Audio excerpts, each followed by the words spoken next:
All right, welcome to another installment of the Fragments of Silicon reviews. 4 reviews up this week, the first one of which is called Loot of Baal.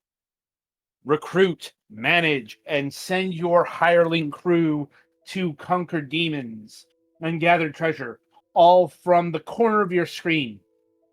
Loot of Baal is an idle desktop game where adventure runs alongside your daily tasks. Can your hero save the world from chaos? Right. Loot of Baal identifies itself as an idle game, and I feel like that's only half right. Looking at the screen, it doesn't look very idle. Well, And I recognize that obviously Petty Fan is playing it right now, but usually with an idle game, at any given time, there's stuff going on besides what you're doing. Oh, yeah, that can occur, but it has to do with the idle designation, because you need to have the program open for it to be doing stuff. As in, if you close, you don't get progress. Now, Does you it might have a think minimized mode?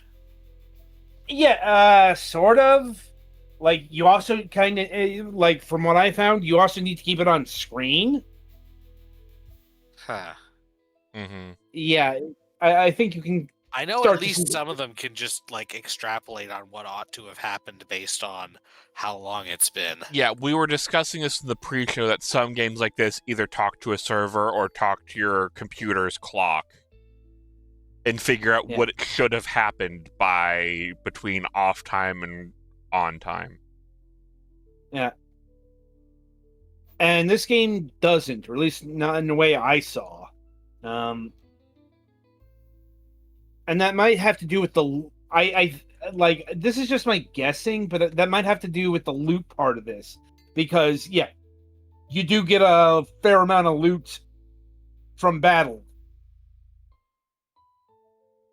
And it's Diablo style, in case you couldn't tell, or you're not looking on screen right now.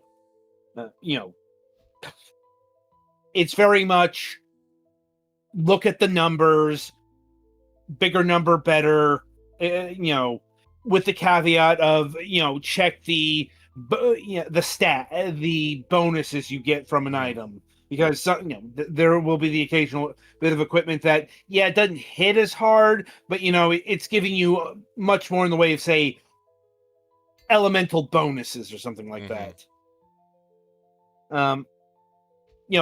That's a big part of what the Diablo calculation, as I like to call it. Which one of these identical shields is the best? Well, you have to look. And that's another thing. You do have to, physically equip your characters. The idle part only applies to combat. And you have to be in combat. In terms of the village, nothing really goes on there that isn't related to quests. Like I said, as an idle game, this is actually fairly unusual. As an RPG or an action RPG, then this game makes a lot more sense. So it's kind of in between two worlds.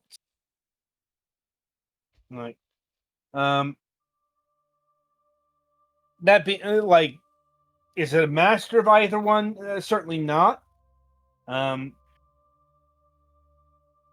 It's basically Diablo 2 without the clicking,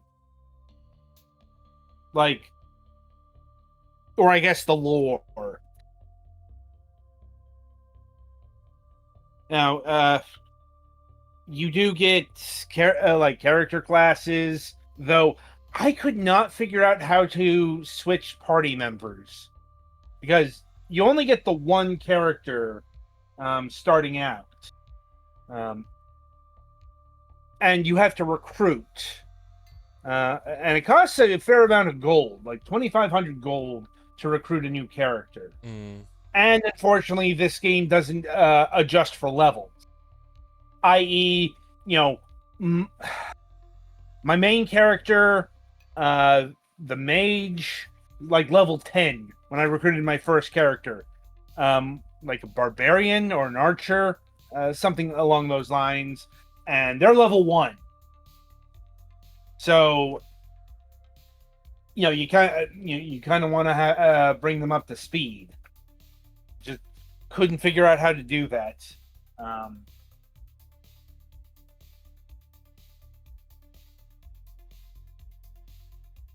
And yeah, the village is tied to progression.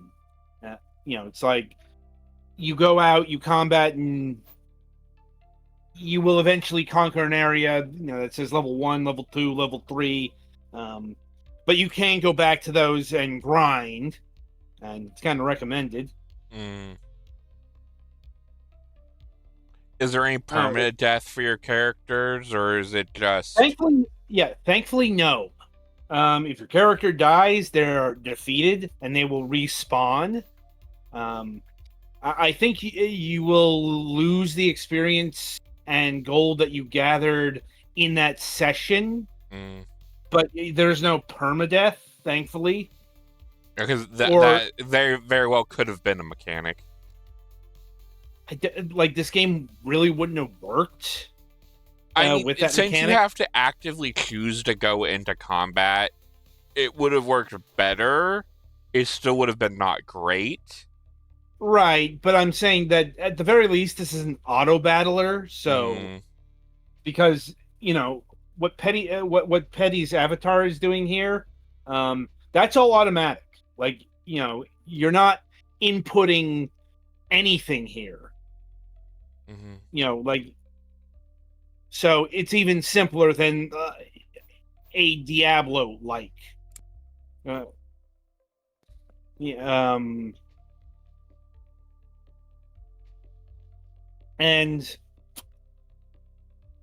I don't know, like, this game was okay, but like, I don't know. That's all I got here. Like, it's an okay auto battler, kind of a naff idle game. As far as it being an action RPG, it's not going to be a replacement for an actual quality action RPG. Like, no, I know you play this on a laptop. Would this be one of those games that'd be kind of better as a second screen experience, where it just sits on your other monitor, but if you only have one screen, it's not the best. Or it's sitting in the corner. That's kind of what that's kind of where this game is really attuned to. Like, that's how I had it. Like, I was looking at stuff on the web while the game was going on. Like, any other questions? I don't think so. I think you mentioned there's no like real money transactions in here. It's only the stuff you earn in game, right? Yep. No DLC, no microtransactions. It is a paid game, though. And for an idle type game, it's actually fairly expensive. Clocking in at $8.99. Like $9. That's a bit steep for an idle game. There's no other way to put it. Like, honestly, at that price, you could probably go and buy the original Diablo off of GOG and get a more substantial experience. If you're more into the background running, then yeah, this might be worth the purchase. I don't know. It's like, I feel like it's a bit jammed between the two worlds. Anyway, well, that's about all I got on Loot Ball here. All right. So, I'll about wrap it up here. And be sure to tune in after the break as Petty Fan reviews Fresh Tracks.